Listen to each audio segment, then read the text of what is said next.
We're going to start tonight with some developing news. Canada is condemning China for executing an unspecified number of Canadians earlier this year. We are waiting. Federal cabinet just broke for Foreign Affairs Minister Melanie Joly, who is expected to make some public comments about this.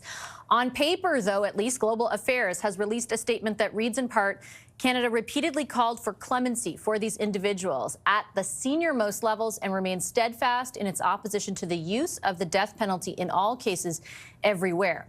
The Chinese embassy here in Ottawa is also responding to requests for comment, writing in part, drug-related crime is a severe crime recognized worldwide as extremely harmful to the society and will be faced with severe penalties in all countries. China always imposes severe penalties on drug-related crimes and maintains a zero-tolerance attitude toward the drug problem. The statement goes on to say that the facts of the crimes committed by the Canadian nationals involved in the cases are clear and the evidence is solid and sufficient. The Chinese judicial authorities have handled the cases in strict accordance with the law and have fully guaranteed the rights and interests of the Canadian nationals concerned. To be clear, the Chinese embassy did not specify that these were drug-related charges that these individuals were convicted on.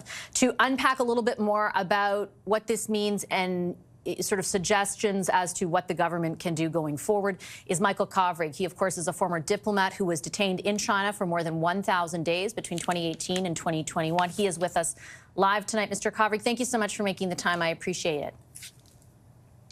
Good to be here, Bashi. Very sad occasion, of course, to be speaking. I'm personally deeply saddened by. Pardon me, go ahead. My apologies. I hope that all Canadians, and indeed all decent people, will join me in expressing the deepest sympathy and regret to the families and loved ones of these people. This is a tragic thing that's happened, and frankly, it was completely unnecessary.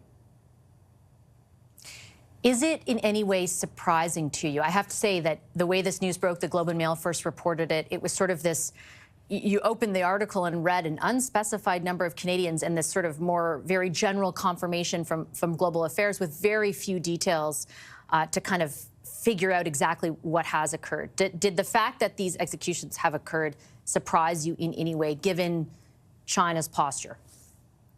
So China has the death penalty, unfortunately, and it has executed thousands of people over the years, but most of them have been Canadian citizens.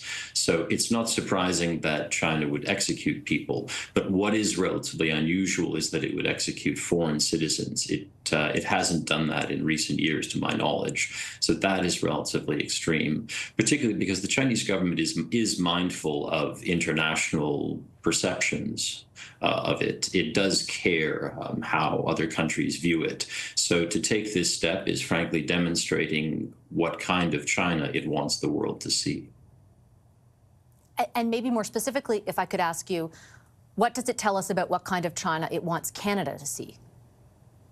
I wouldn't overthink how much the Chinese government cares what Canadians think or about Canada, frankly. But what it clearly demonstrates is that any hopes that China might be willing to extend some olive branches or try to heal rifts in the relationship, to try to thaw things out, I think this pretty clearly demonstrates that that is not terribly high on its list of priorities. I mean, frankly, from a geopolitical perspective, this is Beijing demonstrating once again that it never misses an opportunity to miss an opportunity. We have a very complicated geopolitical situation now, I don't need to tell you. And one would think that if China were looking for advantages, it might be seeking to try to pry U.S. allies away from the United States by, for example, making friendly entreaties to Canada, to Europe, to other countries around the world. And instead, by doing this, it's clearly demonstrating that that's not something that it's willing to make an effort to do.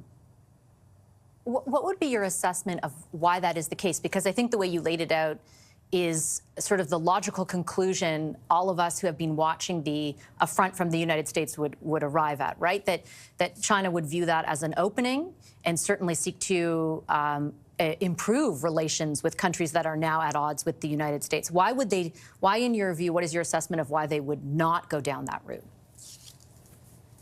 I think the diplomatic impetus to try to do that, which I think you would probably find at the foreign ministry, for example, doesn't necessarily flow through to the rest of the system. What we've seen in China over the last decade plus is an increasing intensity of repression, an increasing slide toward becoming a totalitarian police state. And when you have the security apparatus, the police, the military, the secret police, all of those organs gaining more and more power in the Chinese system, they're not making decisions based on making friends and influencing people. They are looking to demonstrate that they have the power to do as they will. And let's be clear, China is not a rule of law country in an international standard sense. The law is a political tool in China for enforcing the Communist Party's will on the population. And this is simply another demonstration that that's how it's going to do business, and it doesn't care that much about the consequences or about any implications for its reputation or what Canadians think about it, frankly. So what is then the, I guess, the implication for Canada in its own posture from a foreign policy perspective with China? Because the same conversation is being had about, I just asked you why China might do what it does. There's a premier in this country who says we shouldn't be as hard on China as we are with respect to trade, that we should be not, at least examining in light of what's going on with the U.S. Improvements to our own relationship or opportunities, maybe economically.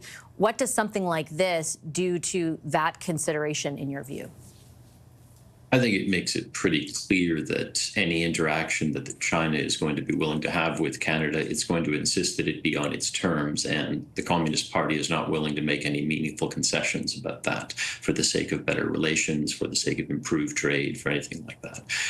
It could have also, for example, refrained from retaliating against Canada's measures on electric vehicles. It didn't do that.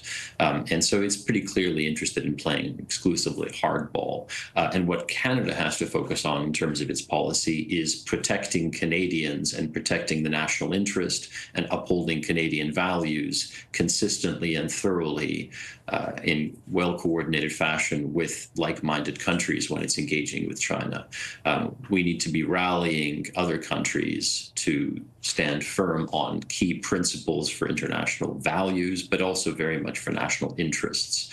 So I think the reality is Canada has to be in a very careful and defensive position with China.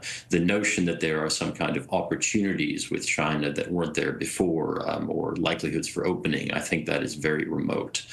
We also need, frankly, to be carefully warning our citizens about the risks of travel to China, something that I've been doing for some time. Look, if you're just an average Canadian traveling to China, the odds of anything happening are probably pretty low. But given the way the law is enforced and interpreted there, it's certainly not risk-free.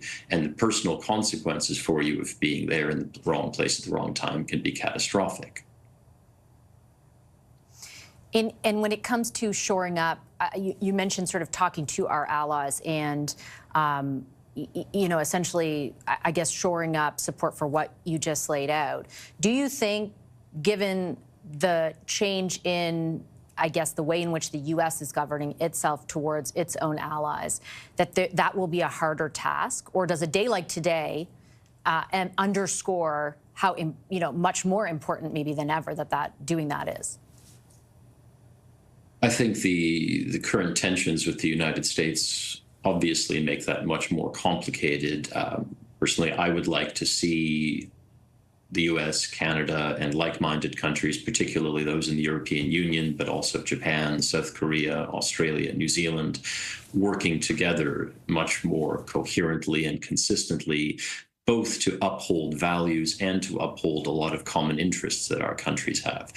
I think it's through that kind of more effective coordination that we can best defend our interests, frankly. And that includes the interests of the United States and the interests of Canada, which for the most part, frankly, are broadly aligned when it comes to China, despite other recent complications. Okay, I'll leave it on that note. Mr. Kovrig, I do appreciate you making the time for the conversation tonight. Thank you so much. Thank you, Brushy.